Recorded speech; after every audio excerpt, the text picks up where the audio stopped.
Ce bulletin de circulation active est présenté par Étienne Grandmont, député de Tachereau à l'Assemblée nationale du Québec. Alors, la Ville de Québec a récemment dévoilé une partie du tracé de son corridor Vélocité qui va traverser le vieux Limoilou pour relier Charlesbourg au centre-ville. La piste cyclable va passer par la 3e avenue, entre les rues Prince-Édouard et Canardière. C'est un choix qui divise le quartier et qui fait pas le bonheur des commerçants qui sont touchés par cet aménagement-là. J'ai Alice Zanetta en studio pour en parler. Notre journaliste, elle a parlé à des commerçants.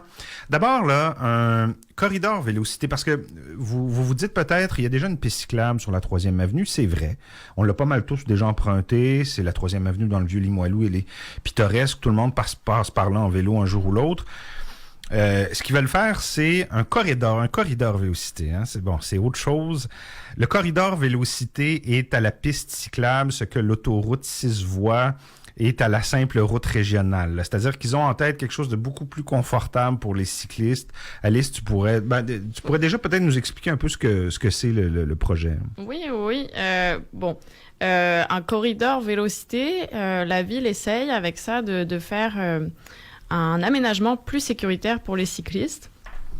Donc faire que la voie cycliste soit protégée de la voie routière, ce qui n'est pas le cas. C'est ça. Actuellement, quand on prend la piste cyclable sur la 3e avenue, on roule à côté des voitures qui sont stationnées. Donc, on est séparé du trottoir par des voitures qui entrent dans les espaces et sortent des espaces de stationnement. Ouais, je voulais vous en parler plus tard, mais je peux parler de mon expérience en étant sur la 3e avenue quelques heures pour ce reportage-là.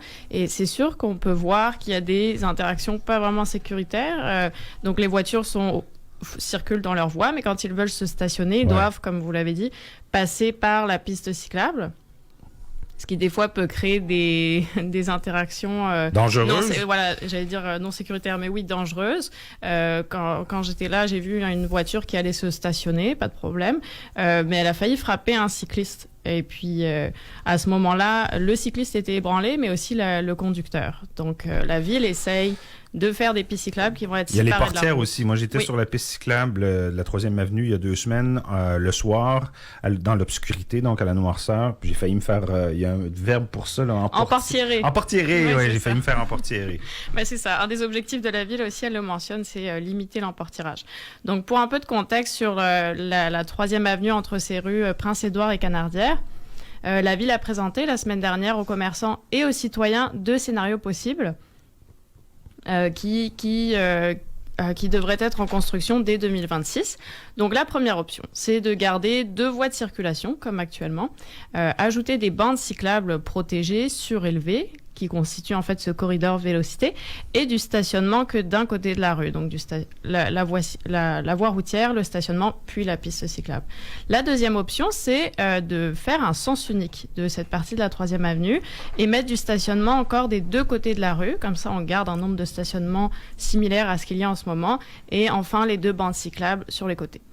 Bref, peu importe le scénario choisi, il y a moins de place à l'auto, et ça ne plaît pas nécessairement au conseil de quartier de Limoilou, qui s'inquiète en fait que la circulation routière se déporte dans les rues adjacentes.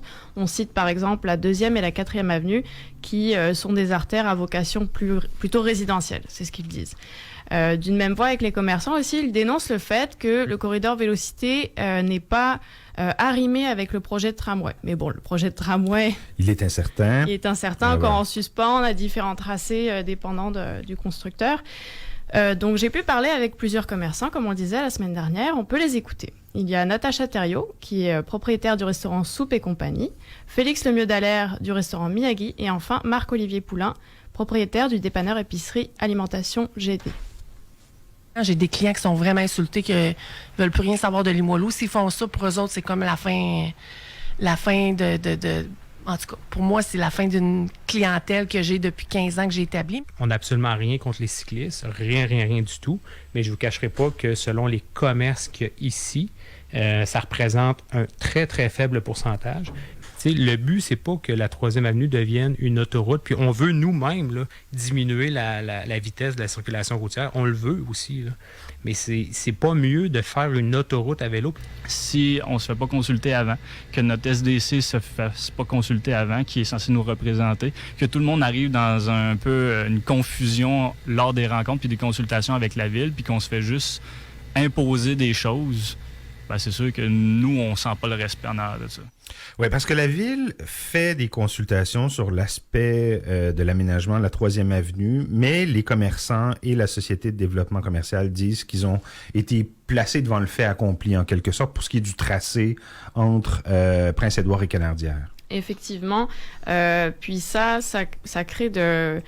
Les commerçants ont beaucoup de craintes à savoir est-ce que si on réduit le stationnement ou la circulation routière, est-ce que ça va faire que la majorité de leurs consommateurs ne vont plus venir?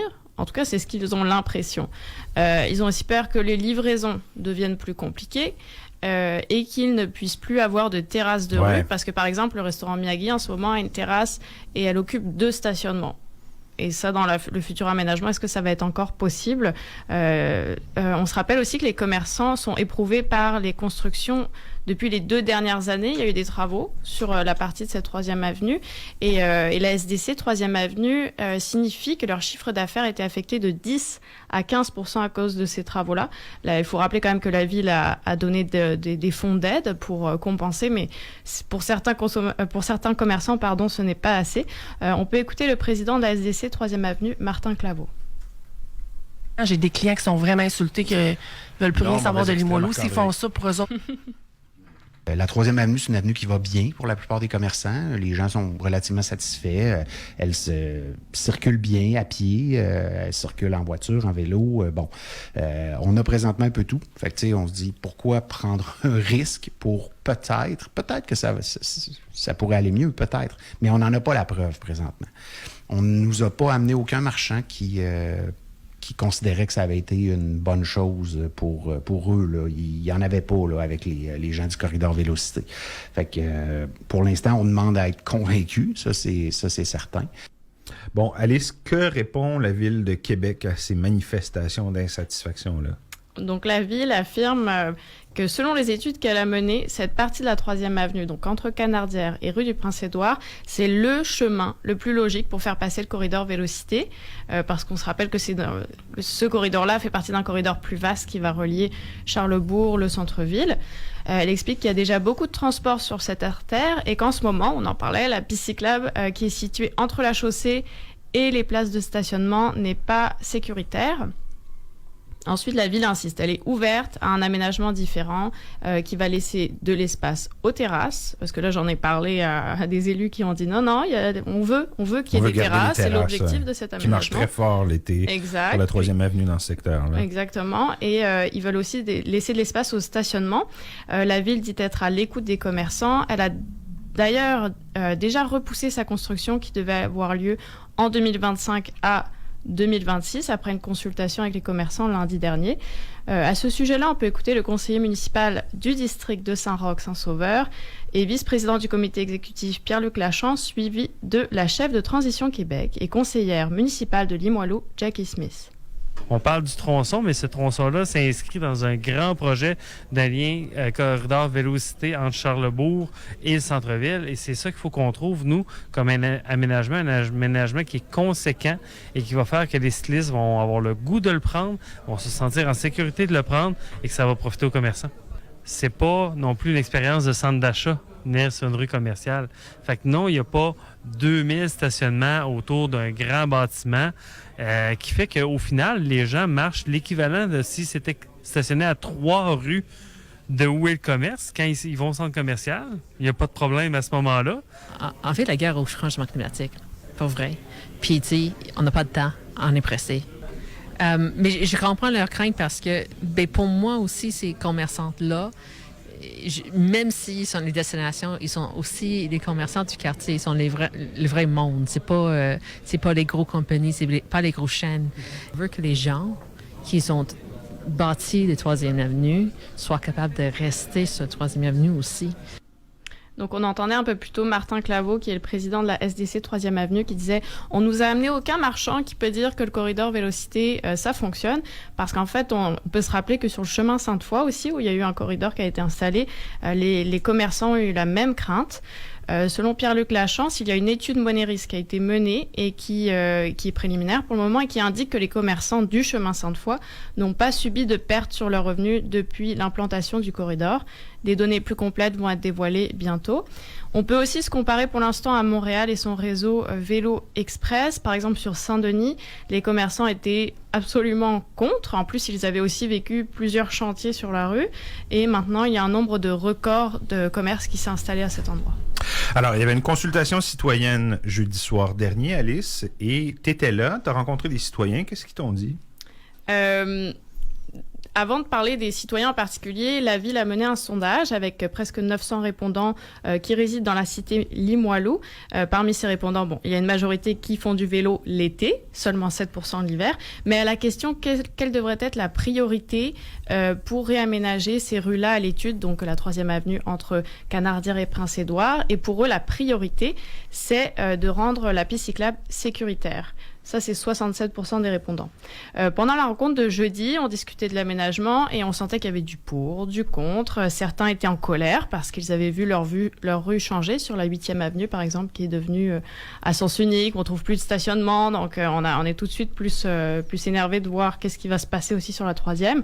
On peut écouter deux citoyens, Étienne Corbeil, suivi de Annie Fatou Ichola. Mon problème, j'aurais tendance à dire, c'est que ça va pas assez vite. Je suis quelqu'un qui fait beaucoup de vélo à Québec, 4 saisons utilitaires. Je vais faire mon épicerie en vélo, je vais travailler en vélo, je me promène un peu partout. Puis c'est stupide à dire, mais quand tu habites à Limoilou puis tu travailles plus vers Hauteville ou quartier Saint-Roch, passer par la 3e avenue puis la rue du Pont, c'est essentiel. Quel que soit l'un ou l'autre des scénarios, il y a quand même de petits grincements dedans. Donc cet aménagement fait grincer des dents chez certains. Ouais. Et c'est normal, selon le professeur de transport et mobilité à l'Université Laval, Dominique Villeneuve. On peut l'écouter. Si on veut se donner les moyens de rendre le vélo et la marche des vrais modes de transport dans notre ville, ce qui nous permettrait de réduire la congestion puis de réduire nos émissions de gaz à effet de serre, qui ont des grands effets sur la crise climatique, il faut faire des changements pour rééquilibrer les choses. Alors, ce n'est pas surprenant, cette résistance-là, elle apparaît partout, mais après coup, elle s'estompe. Puis en fait, les gens ne reviendraient pas en arrière, incluant les commerçants, incluant les résidents. Et pour souligner un dernier fait que le professeur Dominique Villeneuve m'a partagé, c'est que la première raison pour laquelle les habitants de Québec n'utilisent pas le vélo comme moyen de transport, c'est un enjeu sécuritaire. On ne parle pas des conditions hivernales, mais vraiment la sécurité et une raison qui est davantage évoquée par les femmes. Oui, bien sûr. Moi, j'en fais du vélo. Puis effectivement, ma réticence quand je vais à certains endroits, par exemple, si je sais que je dois partir du Faubourg pour aller dans le secteur Sainte-Foy, là où il y a les centres commerciaux, je sais qu'il y a des segments de chemin Sainte-Foy où il n'y a pas de piste cyclable puis où c'est particulièrement dangereux puis inquiétant. Ça peut constituer une petite réticence, effectivement. Je rappelle donc que ces travaux-là prévus sur la 3e avenue, c'est pour 2026. Fait que exactement. c'est dans 2 ans. Merci beaucoup, Alice. Merci à vous.